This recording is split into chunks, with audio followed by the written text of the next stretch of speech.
Aromaticity की, कि क्या होता है एरोमेटिसिटी, कौन सा कंपाउंड एरोमेटिक होगा, कौन सा नॉन एरोमेटिक होगा, कौन सा एंटी एरोमेटिक होगा, उन सब की बात करते हैं। तो ये सब बात करने से पहले सबसे पहले हम देखते हैं कि एरोमेटिसिटी होता क्या है।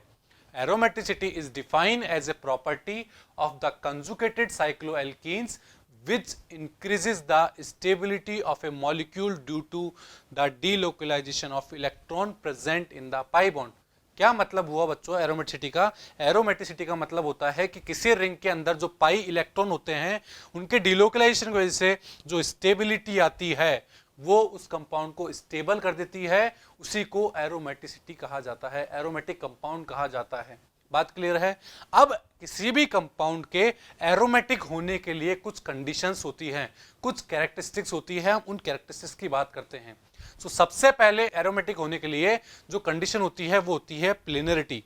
मतलब वो कंपाउंड, जिस भी कंपाउंड के लिए हम एरोमेटिक बिहेवियर निकाल रहे हैं या फिर फाइंड कर रहे हैं कि एरोमेटिक है या एंटी एरोमेटिक है क्या है, तो सबसे पहले उसके लिए उसका प्लेनर होना जरूरी है। अगर कोई कंपाउंड एरोमेटिक होगा तो उसके लिए प्लेनरिटी सबसे बड़ा फैक्टर है। अगर वो कंपाउंड प्लेनर है तो वो कंपाउंड मेरा एरोमेटिक हो सकता है, ये सबसे पहली कंडीशन है। सेकंड क्या होगा? Complete delocalization of pi electrons in the ring.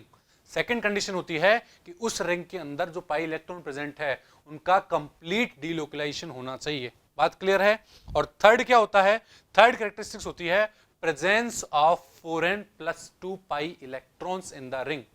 Third characteristics होगी कि उस रिंग के अंदर 4n+2 पाई इलेक्ट्रॉन्स का होना जरूरी है। बिल्कुल बच्चों, उस रिंग के अंदर क्या होना जरूरी है? 4n+2 पाई इलेक्ट्रॉन का होना जरूरी है। और यहां पर n क्या शो करता है? कई बच्चे क्या करते हैं, n का मतलब नंबर ऑफ पाई बॉन्ड से ले जाते हैं। नहीं, n का मतलब पाई बॉन्ड का नंबर नहीं है।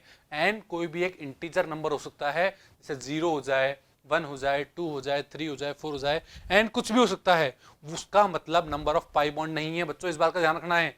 और इसी को क्या कहा जाता है? इसी को बच्चों हकल रूल कहा जाता है। क्या मतलब हुआ? दैट मीन्स जो कंपाउंड मेरे 4n+2 पाई इलेक्ट्रॉन्स को फॉलो कर रहे होंगे वो मेरे हकल रूल को फॉलो कर रहे होंगे, और वही कंपाउंड एरोमेटिक कंपाउंड होते हैं बच्चों जो हकल रूल को फॉलो करते हैं। बात क्लियर है? अब मैं यहां पर कुछ एग्जांपल लेके आपको बताता हूं कि 4n+2 की वैल्यू क्या क्या हो सकती है। सपोज मैंने n की वैल्यू 0 ली। अब n की वैल्यू 0 लेता हूं तो 4n+2 क्या आएगा बच्चों? 4n+2 आ जाएगा मेरा 2। दैट मीन्स ऐसा कोई सिस्टम जो प्लेनर हो, उसके अंदर 2 पाई इलेक्ट्रॉन डिलोकलाइज हो रहे हो, तो वो मेरा कौन सा हो जाएगा? वो मेरा एक एरोमेटिक कंपाउंड हो जाएगा। बात क्लियर है? इसी तरह अगर मैं n की वैल्यू 1 लिखता हूं तो 4n+2 की वैल्यू क्या आ जाएगी? 6 आ जाएगी। अगर 6 पाई इलेक्ट्रॉन डिलोकलाइज होंगे उसके अंदर तो वो भी मेरा एरोमेटिक कंपाउंड हो जाएगा। इसी तरह मैं n की वैल्यू 2 रखता हूं तो 4n+2 क्या हो जाएगा बच्चों? 10 हो जाएगा, वो भी मेरा एरोमेटिक कंपाउंड होगा। इसी तरह आप देख पा रहे हो कि 2, 6, 10 मतलब 4 इलेक्ट्रॉन का डिफरेंस आ रहा है, तो नेक्स्ट क्या होगा? 14 हो जाएगा। इसी तरह नंबर ऑफ इलेक्ट्रॉन धीरे धीरे बढ़ाते जाएंगे। अगर बड़ा मॉलिक्यूल होगा तो उसकी एरोमेटिसिटी हम निकाल लेंगे। बात क्लियर है? अब मैं कुछ एग्जाम्पल की बात करता हूं और उसमें हम देखते हैं कि वो कंपाउंड एरोमेटिक होते हैं या नहीं होते। तो सबसे पहले मैं बात करता हूं इस मॉलिक्यूल की। ये क्या है? ये एक बेंजीन मॉलिक्यूल है। अब क्या बेंजीन मॉलिक्यूल प्लेनर मॉलिक्यूल होता है? बिल्कुल बच्चों, बेंजीन मॉलिक्यूल एक प्लेनर मॉलिक्यूल होता है, एक ही प्लेन के अंदर होता है। अब आप काउंट करके बताइए कि इसके अंदर कितने पाई इलेक्ट्रॉन है। आप देख पा रहे हो कि यहां पर 3 पाई बॉन्ड है, और 3 पाई बॉन्ड है मतलब 6 पाई इलेक्ट्रॉन प्रेजेंट है। क्या इसके अंदर डिलोकलाइजेशन प्रेजेंट है? बिल्कुल, इसके अंदर डिलोकलाइजेशन भी पॉसिबल है। दैट मीन्स ये हकल रूल फॉलो कर रहा है। तो ये मेरा कैसा कंपाउंड हो जाएगा बच्चों? ये मेरा एक एरोमेटिक कंपाउंड हो जाएगा। बिल्कुल बच्चों, बेंजीन मेरा एक एरोमेटिक कंपाउंड होता है। इसी तरह मैं नेक्स्ट एग्जांपल लेता हूं, ये वाला। इसको क्या बोलेंगे हम बच्चों? इसको बोलेंगे साइक्लोपेंटाडाइइनाइल एनाइन। एनाइन क्यों बोला? क्योंकि आप देख पा रहे हो कार्बन के ऊपर एक नेगेटिव चार्ज लगा हुआ है। बात क्लियर है? अब सबसे पहले मैं बात करता हूं क्या ये प्लेनर मॉलिक्यूल है? बिल्कुल बच्चों, ये एक प्लेनर मॉलिक्यूल है। बिल्कुल आप देख पा रहे हैं कि ये मॉलिक्यूल मेरा एक ही प्लेन में है, इसलिए मैं इसको क्या बोलूंगा? Planar molecule. अब आप मुझे इसमें काउंट करके बताइए कि इसके अंदर कितने पाई इलेक्ट्रॉन है और वो डिलोकलाइज है या नहीं है। तो कुछ बच्चों को लग रहा होगा कि 2 पाई बॉन्ड है तो कितने इलेक्ट्रॉन होने चाहिए? 4 इलेक्ट्रॉन होने चाहिए। नहीं बच्चों, यहां पर भी 6 पाई इलेक्ट्रॉन डीलोकलाइज्ड हैं। कैसे? 2 पाई बॉन्ड दे रखे हैं, दैट मींस 4 इलेक्ट्रॉन तो उनके हो गए, और जो कार्बन पर नेगेटिव चार्ज है वहां पर भी 2 इलेक्ट्रॉन प्रेजेंट है बच्चों, बिल्कुल। तो वहां मेरे टोटल इलेक्ट्रॉन कितने हो जाएंगे? 6 पाई इलेक्ट्रॉन, और इसमें डीलोकलाइजेशन भी पॉसिबल है। बिल्कुल बच्चों, डीलोकलाइजेशन पॉसिबल है, तो क्या हो जाएगा? ये भी मेरा एक हक्कल रूल फॉलोइंग कंपाउंड हो जाएगा। दैट मीन्स ये कंपाउंड भी हक्कल रूल फॉलो कर रहा होगा, और इसे मैं क्या बोल दूंगा? इसे मैं एरोमेटिक कंपाउंड बोल दूंगा। बात क्लियर है बच्चों यहां तक? इसी तरह मैं नेक्स्ट एग्जांपल मूव करता हूं। अब मैं लेता हूं साइक्लोहेप्टाट्राइइनाइल कंपाउंड, साइक्लोहेप्टाट्राइइनाइल कैटाइन। बात क्लियर है? साइक्लोहेप्टा मतलब 7 कार्बन का एक कंपाउंड है, और ट्राइइनाइल 3 क्या है? पाई बॉन्ड प्रेजेंट है। और कैटाइन क्यों बोला हूं? क्योंकि एक पॉजिटिव चार्ज भी लगा हुआ है इस मॉलिक्यूल के ऊपर। अब क्या ये आपको एक प्लेनर मॉलिक्यूल दिखाई दे रहा है? बिल्कुल, ये एक प्लेनर मॉलिक्यूल दिखाई दे रहा है। और कितने इलेक्ट्रॉन डिलोकलाइज है? यहां पर 3 पाई बॉन्ड है, और 3 पाई बॉन्ड है मतलब 6 पाई इलेक्ट्रॉन तो हो गए इसके अंदर। 6 पाई इलेक्ट्रॉन दिख गया आपको सबको यहाँ पे। अब उसके बाद पॉजिटिव चार्ज है, तो क्या पॉजिटिव चार्ज के भी कोई इलेक्ट्रॉन काउंट होते हैं क्या बच्चों? नहीं, बिल्कुल बिल्कुल नहीं। पॉजिटिव चार्ज के ऊपर कोई इलेक्ट्रॉन नहीं होता है। दैट मीन्स इसके अंदर क्या होगा? 6 पाई इलेक्ट्रॉन डीलोकलाइज है। ये हक्कल रूल फॉलो कर रहा है। That means it is also a aromatic compound. बात क्लियर है? 3 कंपाउंड हमने पढ़ लिए हैं। कौन कौन से? बेंजीन पढ़ लिया है, साइक्लोपेंटाडाइनाइल कंपाउंड पढ़ लिया है एनाइन फॉर्म में जो था, और अभी हमने पढ़ा साइक्लोहेप्टाट्राइइनाइल कैटाइन हमने पढ़ लिया है। कैटाइन मतलब पॉजिटिव चार्ज स्पीशीज, एनाइन मतलब नेगेटिव चार्ज रखने वाली स्पीशीज, उसको एनाइन भी बोल सकते हैं। बात क्लियर है? अब मैं बात करता हूं नेफ्थलीन की। नेफ्थलीन की स्ट्रक्चर ये होती है बच्चों। इसमें आप क्या देख पा रहे हैं? 2 बेंजीन रिंग आपस में फ्यूज हो रखी है, इसे नेफ्थलीन कहा जाता है बच्चों। अगर 2 बेंजीन रिंग कुछ इस तरह प्रेजेंट हो तो उसे नेफ्थलीन मॉलिक्यूल कहा जाता है। बात क्लियर है यहां तक? अब मैं बात करता हूं कि ये कंपाउंड मेरा एरोमेटिक होगा या नहीं होगा। तो एरोमेटिक निकालने के लिए हमें सबसे पहले 3 कैटेगरी चेक करनी होगी। क्या क्या? क्या ये प्लेनर मॉलिक्यूल है? क्या इसके अंदर sufficient number of pi electron है? और थर्ड मैं बात करूं कि क्या इसके अंदर क्या चीज देखना है? हक्कल रूल फॉलो कर रहा है या नहीं कर रहा, वो सब चीज हमें चेक करनी है। तो नेफ्थलीन सबसे पहले आप देख पा रहे हैं एक प्लेनर मॉलिक्यूल है। दैट मींस फर्स्ट पॉइंट तो क्लियर हो चुका है। अब आप इसमें पाई इलेक्ट्रॉन काउंट करके बताइए मुझे, कितने पाई इलेक्ट्रॉन दिखाई दे रहे हैं बच्चों आपको? बिल्कुल, इसके अंदर 10 पाई इलेक्ट्रॉन दिखाई दे रहे हैं। कैसे?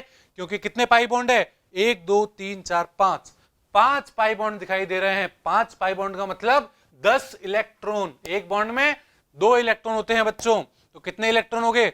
10 पाई इलेक्ट्रॉन हो गए। क्या वो डीलोकलाइज्ड है? बिल्कुल, उनके बीच में डीलोकलाइजेशन बिल्कुल हो सकता है। दैट मींस यहां पर 10 पाई इलेक्ट्रॉन डीलोकलाइज्ड है।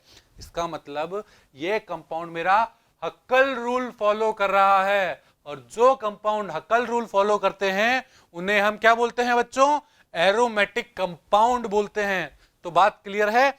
बेंजीन की तरह नेफ्थलीन भी मेरा क्या होता है? एक एरोमेटिक कंपाउंड होता है बच्चों। इसी तरह मैं बात करता हूं इस मॉलिक्यूल की। इस मॉलिक्यूल में आप क्या देख पा रहे हैं? 3 बेंजीन रिंग आपस में फ्यूज हो रखी है, और क्या बना रही है? एक एंथ्रासीन मॉलिक्यूल बना रही है। इस स्ट्रक्चर को बोलते हैं बच्चों एंथ्रासीन मॉलिक्यूल। अब इसमें भी एरोमेटिक बिहेवियर चेक करना है, तो सबसे पहले क्या देखेंगे? क्या ये प्लेनर मॉलिक्यूल है? बिल्कुल, देखो आपको एक ही प्लेन में मॉलिक्यूल दिखाई दे रहा है ये, तो ये एक प्लेनर मॉलिक्यूल तो है। इसके अंदर आप पाई इलेक्ट्रॉन काउंट करने हैं। पाई इलेक्ट्रॉन कितने आ रहे हैं गिनिए। कितने डबल बॉन्ड है यहां पर 7 डबल बॉन्ड दिखाई दे रहे हैं मुझे। दैट मींस 7 पाई बॉन्ड दिखाई दे रहे हैं। तो इलेक्ट्रॉन कितने हो जाएंगे? 14 पाई इलेक्ट्रॉन। और क्या इसमें डीलोकलाइजेशन प्रेजेंट है? बिल्कुल, यहां पर डीलोकलाइजेशन हो सकता है क्योंकि ये अल्टरनेट कंडीशन में प्रेजेंट है। दैट मींस यहां डीलोकलाइजेशन तो हो सकता है, बिल्कुल बहुत आसानी से डीलोकलाइजेशन हो जाएगा। तो क्या ये मेरा एरोमेटिक कंपाउंड होगा? बिल्कुल, ये भी मेरा एक एरोमेटिक कंपाउंड होगा क्योंकि ये हक्कल रूल को फॉलो कर रहा है। बात क्लियर है यहां तक? इसी तरह अगर मैं नेक्स्ट एग्जांपल की बात करूं तो वो कुछ ये है। इसका नाम क्या होगा बच्चों? इसका नाम होता है फिनेंथ्रीन। यहां पे क्या देख पा रहे हो आप कि 3 बेंजीन रिंग फ्यूज है आपस में। अगर 3 में फ्यूज है तो इसे एंथ्रासीन बोलना चाहिए था, नहीं बच्चों, इससे एंथ्रासीन नहीं बोला क्योंकि ये एक डिफरेंट अरेंजमेंट रख रहा है। अब तो इसे हमने क्या बोला, इसे हमने बोला फिनेंथ्रीन मॉलिक्यूल। बात क्लियर है कि फिनेंथ्रीन मॉलिक्यूल क्या होता है। अब इसके अंदर भी हमें क्या चेक करना है कि क्या ये एरोमेटिक कंपाउंड होगा या नहीं होगा। तो सबसे पहले क्या लगाएंगे क्राइटेरिया, प्लेनरिटी। क्या ये एक ही प्लेन में है, बिल्कुल, मुझे सारा ये एक ही प्लेन में दिखाई दे रहा है। अब इसके अंदर पाई इलेक्ट्रॉन काउंट करो, पाई इलेक्ट्रॉन कितने आ रहे हैं, देखिए 7 पाई बॉन्ड दिखाई दे रहे हैं आपको, 1 2 3 4 5 6 7 पाई बॉन्ड दिखाई दे रहे हैं। 7 का मतलब 14 पाई इलेक्ट्रॉन है जो कि डीलोकलाइज्ड है। तो कैसा हो जाएगा, ये मेरा हक्कल रूल फॉलो कर रहा है, तो मैं इसे बोल दूंगा ये भी मेरा एक एरोमेटिक कंपाउंड होगा। इसी तरह अब मैं एक और केस लेता हूं, अब मैं मॉलिक्यूल्स देता हूं आपको और आपको पता करना है कि वो एरोमेटिक होगा या नहीं एरोमेटिक होगा। बात क्लियर है। देखिए अब मैं बात करता हूं साइक्लोपेंटाडाइनाइल कैटाइन की। अभी हमने इससे पहले क्या पढ़ा था, एनाइन पढ़ा था। अब मैं बात करता हूं साइक्लोपेंटाडाइनाइल कैटाइन की। क्या ये मॉलिक्यूल आपको प्लेनर दिखाई दे रहा है, बिल्कुल बच्चों, मुझे यहां पर ये मॉलिक्यूल प्लेनर दिखाई दे रहा है। आप बता सकते हैं इसमें कितने पाई इलेक्ट्रॉन होंगे, बिल्कुल इसके अंदर बच्चों 4 पाई इलेक्ट्रॉन ही है। अब क्योंकि नीचे पॉजिटिव चार्ज है, अगर नेगेटिव चार्ज होता वहां पर तो हम 6 पाई इलेक्ट्रॉन कंसीडर कर लेते, पर वहां तो पॉजिटिव चार्ज है और पॉजिटिव चार्ज के पास तो इलेक्ट्रॉन होते ही नहीं है, बिल्कुल बच्चों, तो यहां पर 4 पाई इलेक्ट्रॉन ही है। दैट मीन्स ये मेरा हक्कल रूल को फॉलो नहीं कर रहा है बच्चों, ये हक्कल रूल फॉलो नहीं कर रहा। हक्कल रूल फॉलो कर रहा होता तो number of electron, pi electron कितने होते, 2 हो सकते थे, 6 हो सकते थे, 10 हो जाते, पर यहां तो 4 है। तो ये कंपाउंड मेरा क्या होगा बच्चों, ये कंपाउंड होगा मेरा एंटी एरोमेटिक। क्या पढ़ा हमने, एरोमेटिक में तो पढ़े थे कि 2 6 10 14 ऐसे इलेक्ट्रॉन आ रहे हो तो एरोमेटिक कंपाउंड होंगे, पर यहां मैं बोल रहा हूं इसको एंटी एरोमेटिक कंपाउंड। तो बच्चों एंटी एरोमेटिक में एक चीज ध्यान रखनी है, मॉलिक्यूल का प्लेनर होना जरूरी है, बिल्कुल उसका प्लेनर होना जरूरी है। दूसरी चीज कंप्लीट डीलोकलाइजेशन भी जरूरी है, मतलब वो जो पाई इलेक्ट्रॉन प्रेजेंट है उनका डीलोकलाइजेशन भी हो रहा हो, वो भी जरूरी है। और उसके अंदर 4n पाई इलेक्ट्रॉन होते हैं। 4n पाई मतलब 4 हो सकते हैं, 8 हो सकते हैं, 12 हो सकते हैं, वो सब मेरे किस में आएंगे, एंटी एरोमेटिक कैटेगरी में आ जाएंगे। बात क्लियर है। और अगर किसी मॉलिक्यूल में कंप्लीट डीलोकलाइजेशन ही ना हो, और ऐसा कब होगा, जब वहां पर कोई एक sp3 हाइब्रिडाइज्ड कार्बन एटम आ जाएगा, अगर वो आ जाएगा तो वो मेरे नॉन एरोमेटिक कंपाउंड हो जाएंगे। बिल्कुल टेंशन मत लीजिए, अभी उस एग्जांपल की भी हम बात करेंगे। अब कोई एक ये वाला मॉलिक्यूल देता हूं मैं, इसमें आप सबसे पहले पता लगाइए कि क्या ये एक प्लेनर मॉलिक्यूल है, बिल्कुल ये एक प्लेनर मॉलिक्यूल है। और इस कंपाउंड का नाम क्या है, इस कंपाउंड का नाम है साइक्लोहेप्टा ट्राइइनाइल एनाइन। बात क्लियर है, साइक्लोहेप्टा ट्राइइनाइल एनाइन। तो आप यहां पर सबसे पहले मुझे पाई बॉन्ड कैलकुलेट करके बताइए बच्चों, कितने पाई बॉन्ड दिखाई दे रहे हैं आपको, आपको यहां पर 3 पाई बॉन्ड दिखाई दे रहे हैं, बिल्कुल।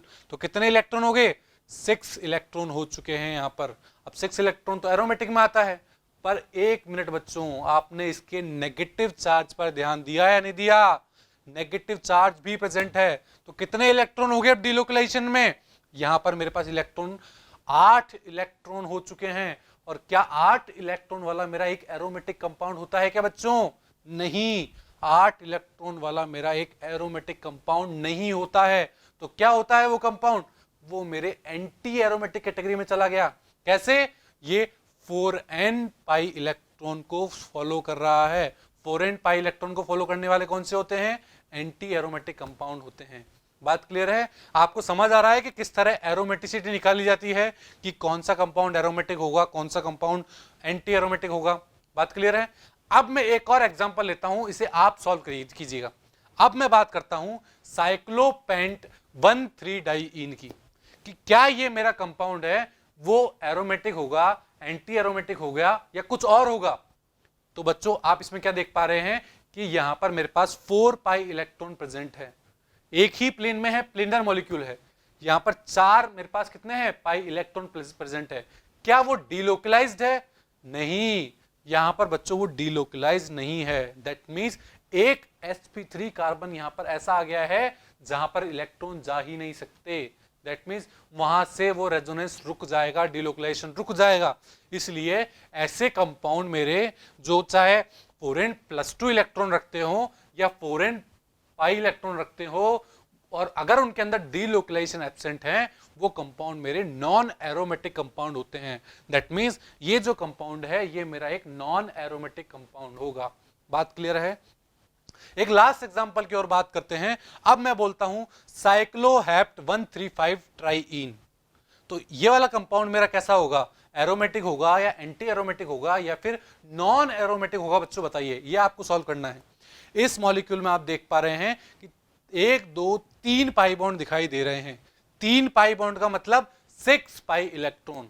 अब ये क्या मेरा कंपाउंड एरोमेटिक होगा? नहीं। आप इसमें देख पा रहे होंगे कि एक sp3 कार्बन भी प्रेजेंट है, जिसकी होने की वजह से इस रिंग का डीलोकलाइजेशन रुक चुका है। और जैसे ही इस रिंग का डीलोकलाइजेशन रुक चुका है, ये कंपाउंड मेरा नॉन एरोमेटिक क्लास में आ गया है। दैट मींस नॉन एरोमेटिक में चला गया है। बात क्लियर है? तो आई होप आप सबको ये एरोमेटिसिटी कॉन्सेप्ट समझ में आया होगा कि किस तरह हम किसी मॉलिक्यूल का aromatic, anti aromatic, non aromatic behaviour check करते हैं। सो इसी के साथ और 3D लेक्चर्स देखने के लिए जुड़े रहिए वैदी फाइल से।